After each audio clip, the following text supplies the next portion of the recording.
வணக்கம்ப்பா. இன்றைக்கி நம்ம பார்க்குறது மாங்காய் ரசம். இது இந்த மாங்காய் சீசனில் கிடைக்கிறப்போ செஞ்சு சாப்பிட்டுக்குருவோம்.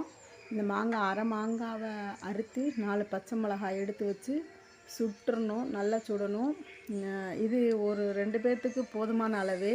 ஒரு முழு மாங்காய் எடுத்தோம்னா ஒரு குடும்பத்துக்கு செஞ்சால் போகும். இப்போ 2 பேர்த்துக்கு செய்கிறனால அரை மாங்காய், பச்சை மிளகாய் காரத்துக்கு ஏற்றாப்புல 2, 3, 4 உங்களுக்கு தேவையான அளவு வச்சுக்கோங்க.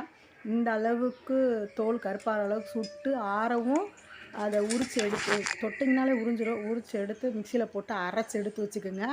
இதை தாளிக்கிறதுக்கு கடுகு, உளுந்தம் பருப்பு, சீரகம், மிளகாய் வத்தல், வெள்ளைப்பூடு தட்டி வச்சுருக்கோம், கருவேப்பிலை. அரைச்ச விழுத நல்லா வடிகட்டிடுங்க. நல்லா வடிகட்டிட்டு தேவையான அளவு தண்ணி ஊற்றி கலக்கிக்கிறணும். இந்த மாதிரி நல்லா வடிகட்டிடணும். இது மாங்காய் சீசனில் இந்த ரசம் செஞ்சு சாப்பிடுங்க, நல்லாயிருக்கும். இந்த ரசம் சூப்பராக இருக்கும் சாப்பாடு.